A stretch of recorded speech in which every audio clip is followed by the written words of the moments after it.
on the land, in the air, and the sea, and I would not exclude the presence of troops.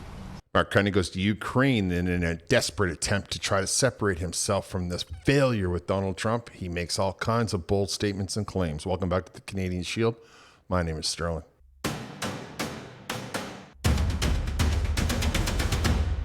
Mark Carney went to Ukraine after making his announcement of capitulation against Donald Trump, where he tried to convince Canadians that even though he campaigned on being able to tackle Donald Trump, in fact, there was no need because we already have the best deal and all of the rest of that weakness. Also, he had to get away from, I'm sure Doug Ford is blowing up his phone, but I'll get into that. I'll break that down. First, I want to cover a couple of other things that are kind of related to the situation. So first, there's a thing going around on Twitter from Jagmeet saying, and I'm not sure what he was thinking, but it's pretty funny to watch.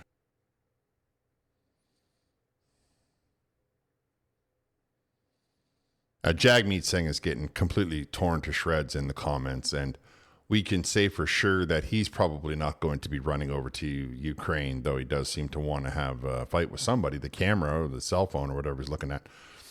What I want you to take away is the neighborhood that he's living in.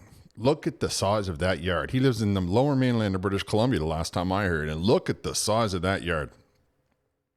That's not high density. That's not even close to high density. That is fairly high-end living. That is, houses that, according to all of the real estate markets that I'm looking at, cost millions of dollars. While he demands that everybody live in high density, he lives like this, and I'm sure that in his mind, it should be more. He should be living in some sort of palace with, a 14-mile driveway and all the rest of that. But I wanted you to see it because he runs around talking about how the Liberals have the idea with the high density, and he supported, Justin Trudeau, and he probably supports Mark Carney. But the truth of how he lives is much different. Maserati Marxist, as you heard Pierre Poilievre call him. And I think that when we see the size of that yard in the area that he lives in, we can understand that no matter what that house's value is, it certainly has got nowhere near the term high density. Canada Proud put up a post about a Abacus poll that was running, and it asked Canadians which party they feel is going to be best to stop the crime wave that is taking over Canada. And of course, the Conservatives come out way, way far ahead, 61%. It's pretty funny to watch the image that one of the people answered with Mark Carney on the night of his, the night he won the election, with his elbows up, acting like he's going to somehow be able to take on Donald Trump and I guess crime as well. Doesn't seem to be having much impact on the crime. And many of the people that he's allowing into the country, which I'll talk about here in a second, seem to be wanting to treat Canada, or at least parts of Canada, like they do in the States, where they're just walking in and grabbing things and walking out the door. And of course, the defund the police far left is nowhere to be found when it comes to these kinds of crimes. And I think it's kind of telling that no matter which party the people have voted for in the election, 61% of Canadians feel that the only hope to solve the crime issue is the Conservatives and Pierre Poilievre. Ryan Garrettson posted a video of three gentlemen walking into an LCBO and just filling up their recyclable bags and walking out the door. No one tried to stop them. A couple of people recorded them. You can see it there, the LCBO in Kitchener, Ontario. Imagine being given the opportunity to start a new life in a country, and your first instinct is to take things without permission. They don't deserve Canada, as the post goes on to say. I find it to be quite telling.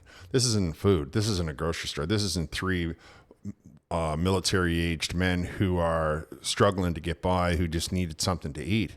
They're in an LCBO, which for those of you that don't live in Ontario, that stands for the Liquor Commission Board of Ontario. And they are the ones that handle all of the stuff, mostly not beer. So they handle everything they have some beer, but most of it is the hard stuff, and the wines and stuff is in this LCBO. And then the beer is sold in a separate store in Ontario. And I say that to others because if you've only lived in Ontario, you need to appreciate that it changes from province to province how you can acquire what types of alcohol. What I want you to see here is they came in for bags and bags and bags. And what I believe is they took them somewhere later that night or the next day and sold them as individual drinks to people to make all kinds of income from this particular excursion. Now I can't say that for sure. Maybe they all got, stuck straws in there by the time they got in the car, and they're just having it to them all to themselves. Either way, we can't see how this is the kind of thing that we can allow people to get away with. And I'll tell you something that you need to appreciate, because it is taken care of by the provincial government, the LCBO. This is the story that Doug Ford said he was pulling all of the Tennessee stuff off when he's in his fight with Donald Trump. He still may have them off. I don't know. I don't go into the liquor store, so I don't know. I will say, though, that what they did here is quite literally taking directly from the government.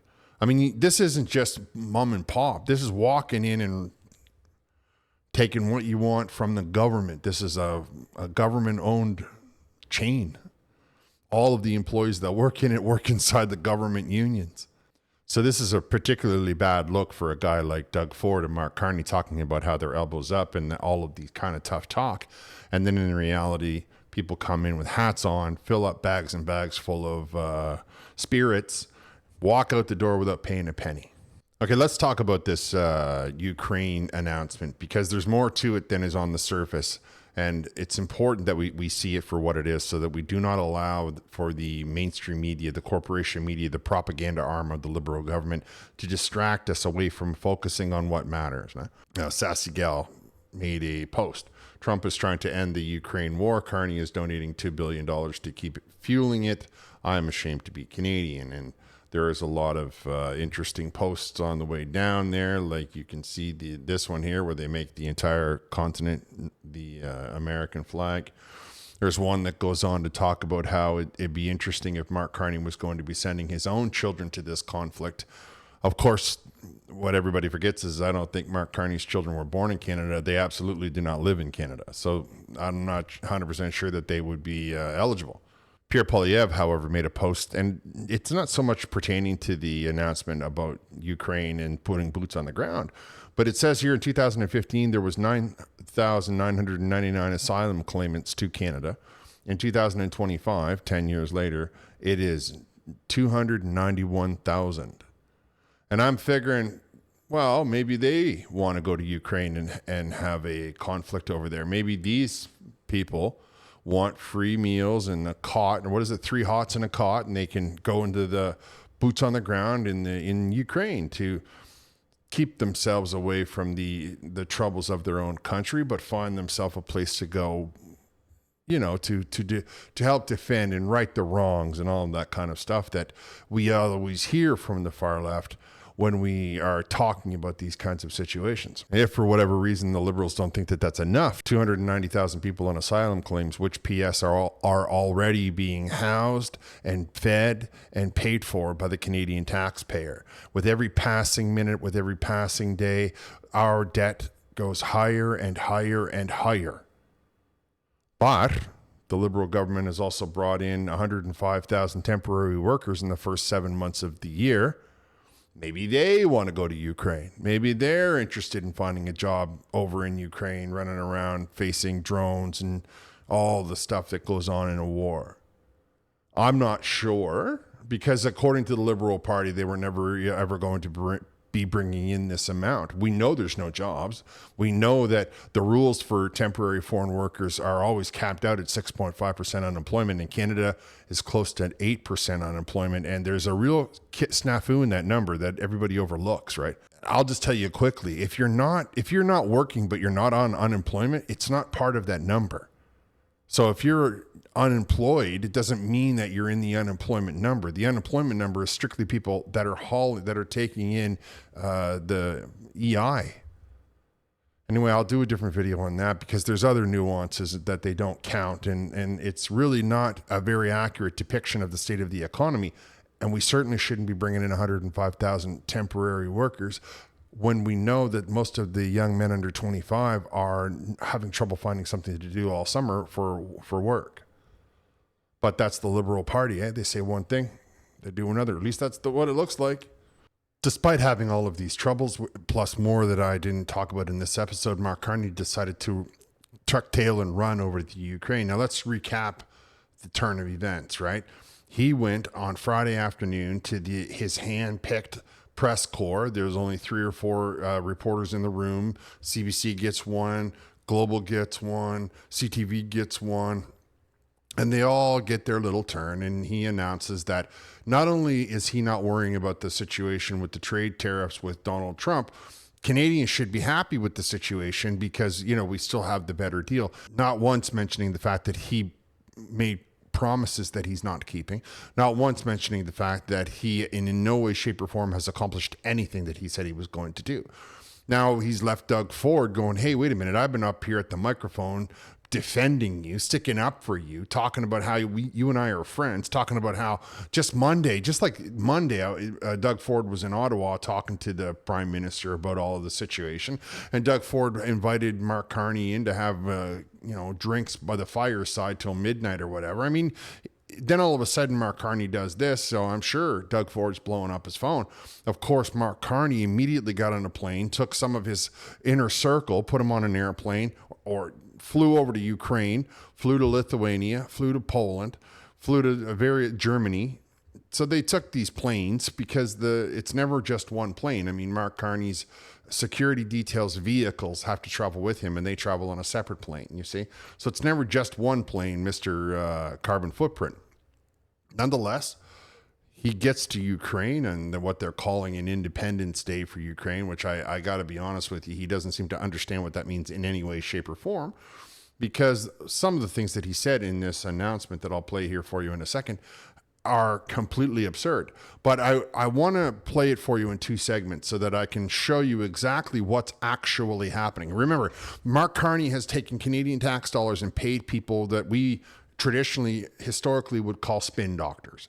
And what their whole job is to do is to try and spin the yarn, make the story seem like it's something other than what it is. That's why they rely so heavily on owning the media. They don't listen to channels like mine, for example, right? So in their mind, there is nobody saying anything different. They have got themselves the TV. They don't realize that most people under 40 don't really watch TV, but that, I suppose, is a different video. Let's just have a listen to some of the things that he said at this announcement. With respect to security guarantees, I think we all recognize that the core of the security guarantee, the front line, the foundation, is robust Ukrainian armed forces. And it's crucial in those regards that the military equipment today and tomorrow is here, the industrial capacity is here. It's crucial that the training capacity is there as well.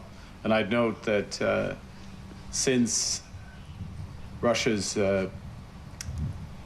illegal seizure of Crimea, there is a lot of stuff that he says in this that I would call, at best, naive.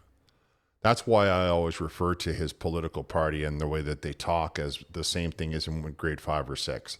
They're all very cliquey, and they all think that they can just draw lines and imagine what it would be like should we all decide to get along. But we all don't get along. There's no guarantee of safety. If you want to talk to Canadians about guaranteeing safety, I suggest you start in, say, Toronto, where a man works or a person works a really high-paying job, comes to a very expensive house, parks their very expensive, overpriced car in an overpriced garage, only to have the people that are supposed to be in charge of their security tell them to leave all of their valuables at the door in an effort to alleviate having people come into their dwelling uninvited. I mean, that's kind of guaranteed security that people in Canada should be looking at before we talk about this approach of having guaranteed security in a war zone. I mean, the absurdity of it. But they want to use buzzwords, right? They want to make people think that there's somehow going to be, if we put boots on the ground, that's somehow going to guarantee something. Then he struggled to say he was looking for a different word other than illegal, right? He was just struggling because everybody has told him by this point that when you talk that way, you don't look like you understand what's going on. And I could break down the nuances of how Crimea has been at conflict with Russia for many, many years. And I could talk to you about the Black Sea Fleet, and I could do all of that stuff. But I just want you to hear from Mark Carney's mouth this lack of comprehension, this very immature approach to what are very serious international conflicts that are very serious. There are lives at stake, and he's up there talking about guaranteed safety and illegal. I don't even know what. Like he's just talking when he's around the water cooler or something. Like this presents to me like the mock UN that you made in grade 4. This does not reflect any comprehension of the reality on the ground. But it wasn't the worst part. It wasn't the worst thing that he said, if you can believe that. That's the front line, but that's should be buttressed by the coalition of the willing, potentially the United States, in matters of intelligence and other support. We are working through with our allies in the coalition of the willing and with Ukraine the modalities of those security guarantees on land, in the air, and the sea. And I would not exclude the presence of troops. Okay, you'll remember when I told you about the spin doctors. Now, Mark Carney went quiet probably in the middle of July, and it was then that he started to try and scheme and plan and come up with a way that he could get out of this mess with Donald Trump and still try to get the Canadian people to support him. And he sat in a room with people that are strategists and analysts, and they just sit around and they throw ideas off one another, and they struggle to come up with a way to make it look like something that it isn't. We can see what happened here. Our clue is how Mark Carney stood up and said coalition of the willing and maybe the United States, indicating that somehow the Americans are not part of the coalition of the willing, and they may very well not be, because Donald Trump said that he's not sending anything more, but he will sell them munitions. But you see how he's all of a sudden trying to make everybody turn back to their focus on Donald Trump. And then he said it again, right? Then, oh, no, but the coalition of the willing and some of our people in Ukraine, now separating the United States from the conversation. So Friday, he talks about how Donald Trump has completely destroyed any talk of elbows up, and how Mark Carney has bent over, kissed the ring, kissed the shoe, and that Canadians should be happy about it. Then he immediately leaves the country quietly, claiming there was some sort of security reason that he couldn't announce it ahead of time. Not sure what that is. Leaving Doug Ford, blowing up his phone all weekend. I'm sure Doug Ford's people are working overtime. Then he goes to Ukraine, tries to talk a big talk about how he's part of the coalition of the willing. Here's more money from Canada. Maybe the Americans are going to help us, going to contribute. And if we have to, we're going to put boots on the ground. We're going to put land, sea, and air. Now, I don't know where we're going to, what kind of Navy we're going to, I guess the 15 kayaks that we got and the, guys that are operating those can paddle on over to the Black Sea and take on the Black Sea Fleet, the Russian military organization that operates and essentially controls the Crimean. Land, sea, and air, now he's talking, right? So where is Canada getting any of that from, right? We don't even have any airplanes to protect our own country, but somehow we're going to send them over to Ukraine. We don't have any ships to protect the longest coastline in the world, and somehow we're going to send them at the Black Sea Fleet. 15 guys in kayaks paddling at some of the most advanced naval ships on Earth. Yeah, that's going to work out really well. Or maybe we're going to fly kites against all of the drones that are coming out of the Ukraine and Russian conflict. Maybe Mark Carney has a bunch of drones somewhere that I'm not aware of. Maybe secretly Mark Carney is militarizing big sections of this country and he's just choosing not to announce it. I would find that strange because he's desperate to try to prove to the world that he knows what he's doing. However, it's not outside the realm of possibility. There is historical context that I could point to, but I won't bother.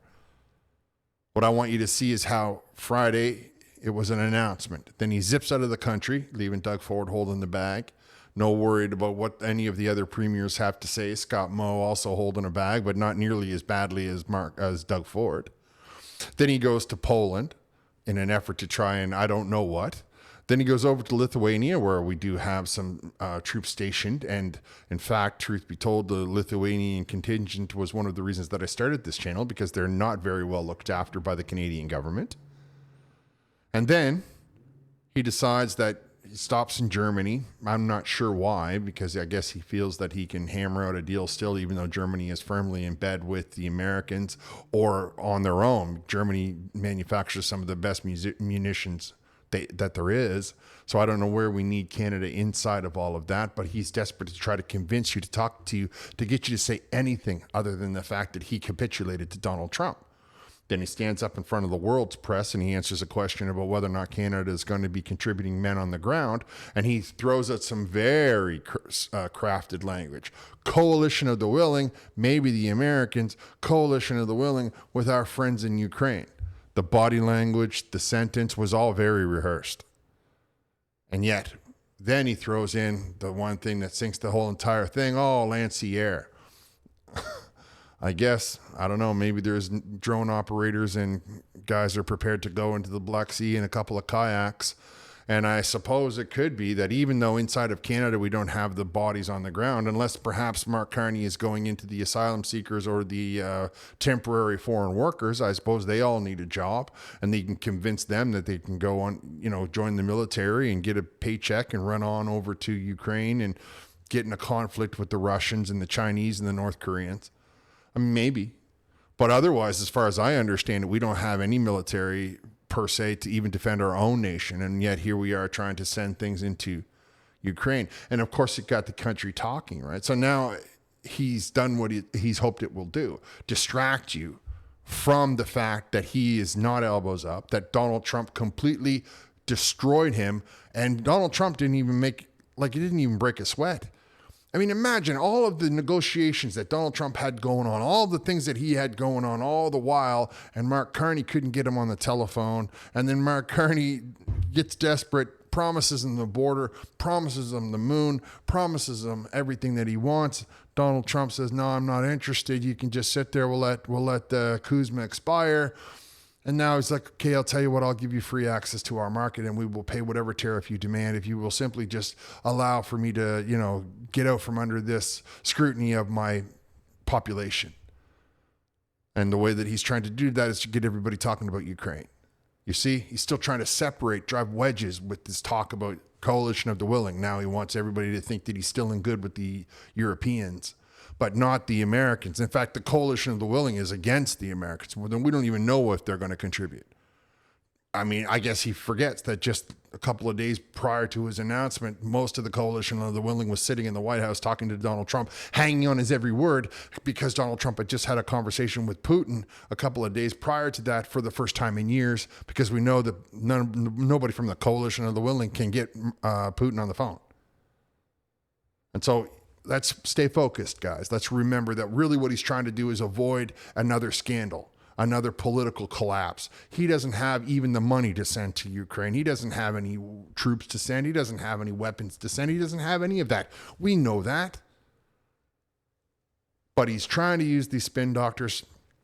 They said, let's do it this way. It was all structured from the second he made that announcement at afternoon on a Friday, which in the media is called taking out the garbage. Like things that go out on Friday afternoon they're literally supposed to be disappeared by Monday. That's why they put them out at that time. And they'll throw out 30 or 40 things. Like it's an old trick. And then immediately leaves the country, leaves the continent, drops into all kinds of different places, then announces, all this money. And now he wants to come back to Canada and he's going to try and say, well, we're worried about this, we're worried about that. Oh, Donald Trump, he's our greatest buddy ever and he's going to give us the greatest and sweetest deal. And, come the fall, I'm going to announce maybe one or two projects and don't worry about any of that right now. I'm very busy talking about Ukraine. All right, I'm going to wrap here. Thank you for listening. I'll talk to you next time.